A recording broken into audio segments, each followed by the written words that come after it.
Devil May Cry's Virgil is still one of the most polarizing characters in all of game history and within the series itself. So, as I stated before in the previous Virgil video, Virgil is technically the symbol of the true hero in Devil May Cry, or the Heru, or Horus. And this is symbolized by Virgil's character and what he sets out to do, which is to redeem his father Sparta, which I already linked Sparta with Osiris. So, if you compare Virgil and Sparta to Egyptian mythology, you'll start to understand the parallels and what these characters truly represent. And Dante is also Virgil's opposite. Dante is more focused on humanity. This is why Dante resents his spiritual side, or his demon side, the genius side of himself. And he resents it at first mainly because of him being abandoned by his father. So he doesn't understand his mission. He doesn't understand who he really is. And he also resents having been separated from his mother being killed. So he resents this part of himself. Dante resents that, and he chooses to live a life more focused on being a human. Virgil's focus is his inner genius and his daemon, or his spirituality.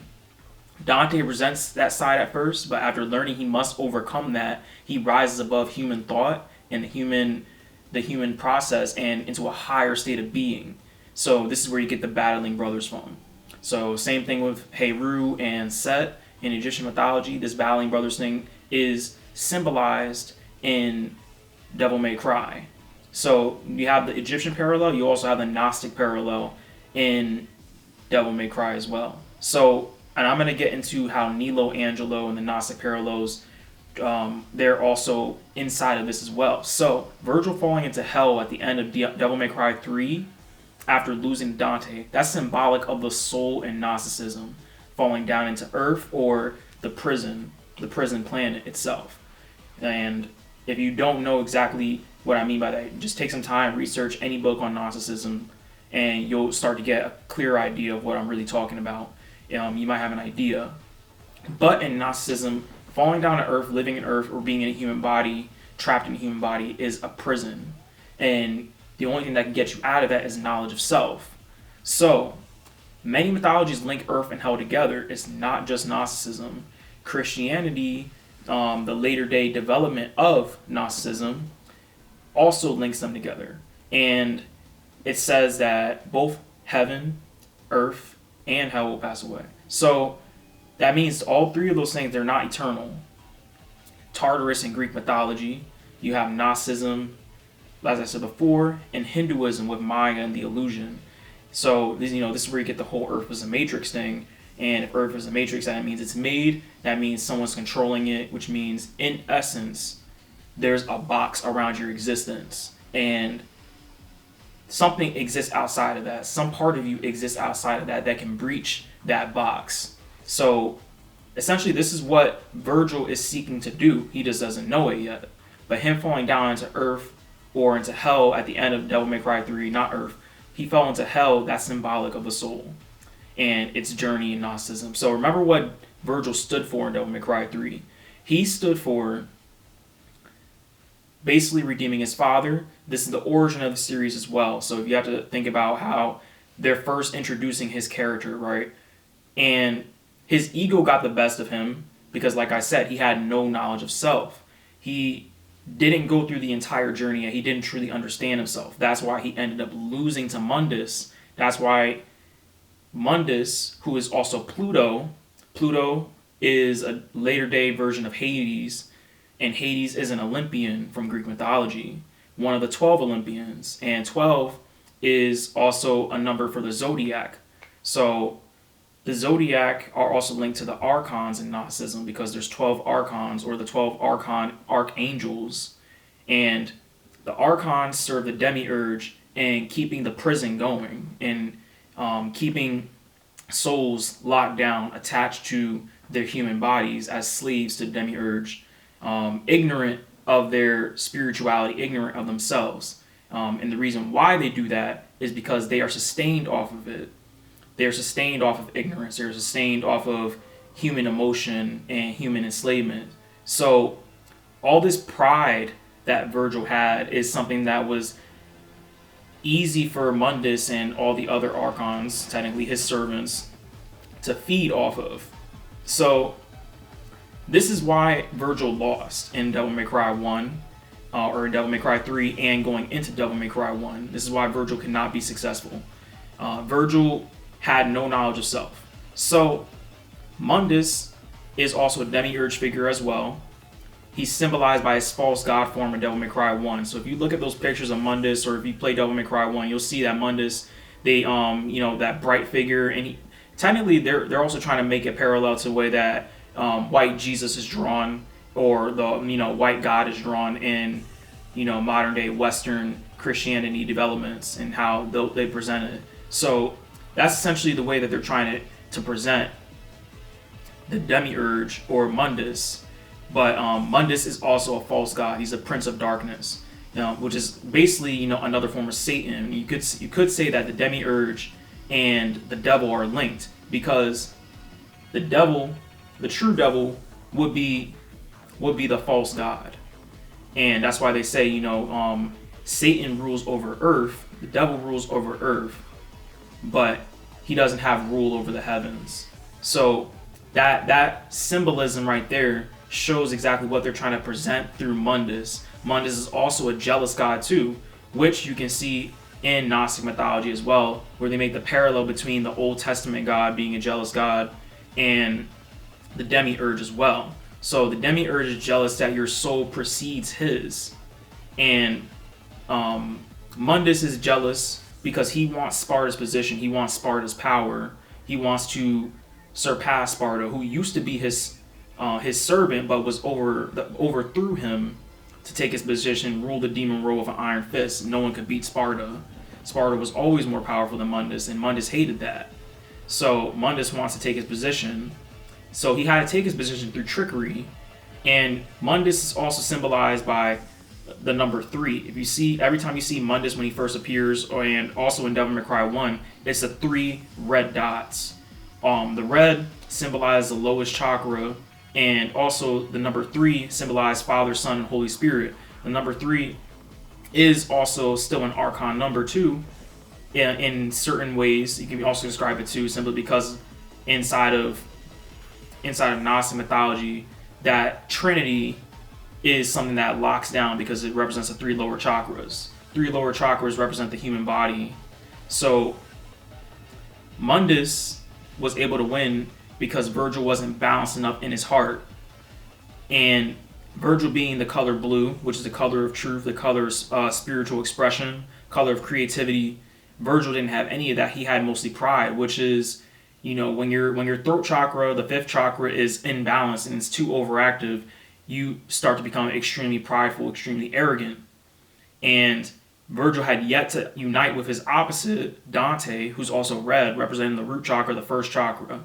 Dante was, rising up after losing his brother. He was becoming much stronger and starting to realize that he has to go under a journey as well and get his shit together. So he didn't unite, and that's why Virgil ended up losing. And this happens in the heart chakra. And so that's why Nelo Angelo's armor is green, or jade. It's symbolic of the heart.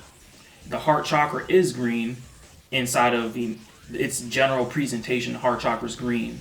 So you have to look at these symbols, these colors, and really come to an understanding and see what it all breaks down to in these video games, because it's telling you a story that you can use for yourself for your own benefit. So red and blue put together makes purple. Purple is the color of Sparta, and or you could also say it's indigo too. And indigo represents the 6th chakra, the 3rd eye, the pineal gland. And so Sparta's color is also purple or indigo, symbolic of the 3rd eye, and it's the highest form of power.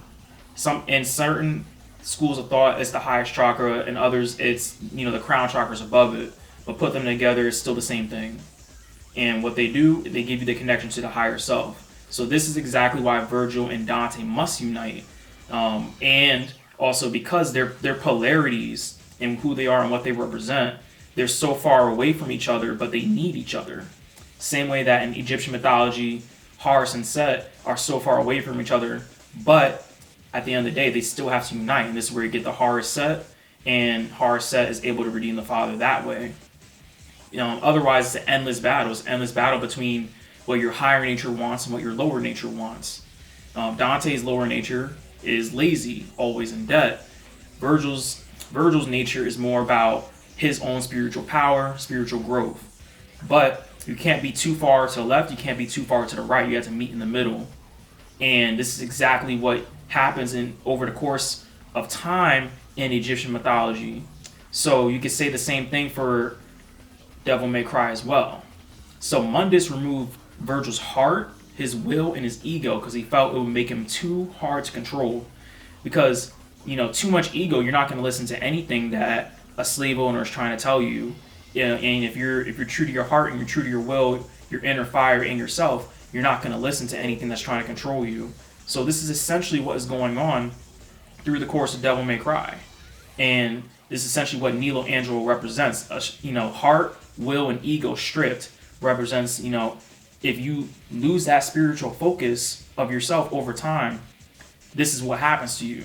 This is essentially the demiurge's goal, or in essence, your own ego's goal in keeping you trapped in a state of lower existence. So Virgil tried to bypass his own journey and ended up being locked in a body beyond his control because he did not balance himself. That's essentially what happens. He didn't follow his path. He didn't follow his heart. He didn't go through the journey yet. That's what made him weak and unable to beat Mundus, unable to overcome the Prince of Darkness, which in essence is still a symbol of himself. The part of him that he struggled with.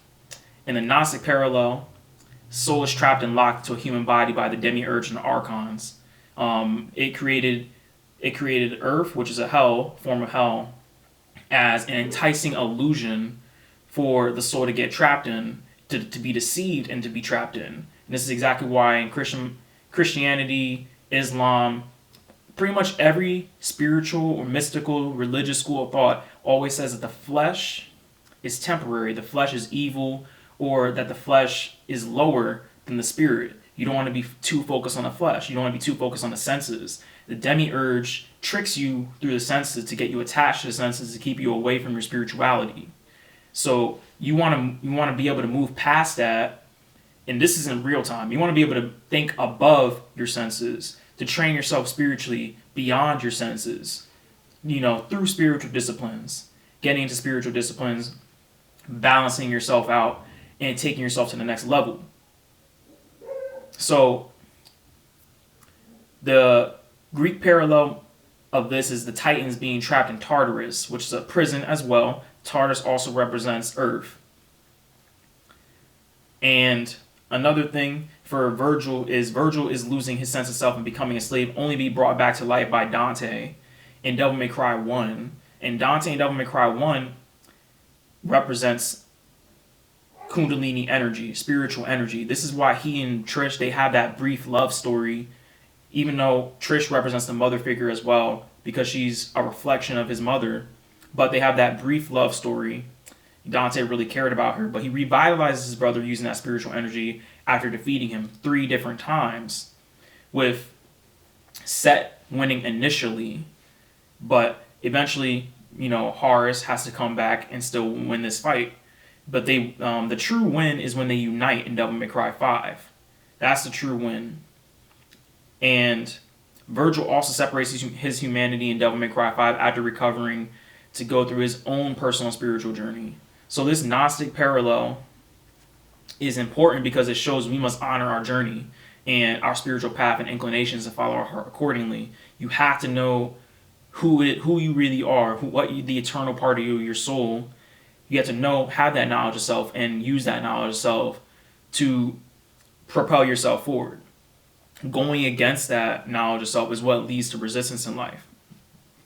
So you want to see Nelo Angelo as a symbol of that resistance. And that resistance is, something you want to avoid. Without the heart, spiritual will, the body's nothing but a shell and a sleeve. That's essentially what Nelo Angelo represents. Your human body without the spiritual inclinations. And he became exactly what his enemy wanted. But you having access to this knowledge, you having access to many different books on Gnosticism, many different books on spiritual discipline, and also having your own divine mind to tap into through meditation, through astral travel. Find any book on those things, but you having access to that is essentially what's going to bring you out of the matrix, going to bring you out of whatever prison that might have been created for you, bring you out of lower thought, bring you out of your shell that has your spirit and your soul trapped and from expressing itself, has your mind and your intelligence trapped from expressing its genius, from tapping into its higher power. And so that's essentially how Virgil, as Nelo Angelo, is symbolic of our human experience. If you like the video, leave a like, share this video around, and get it out there. I hope this helped, and peace.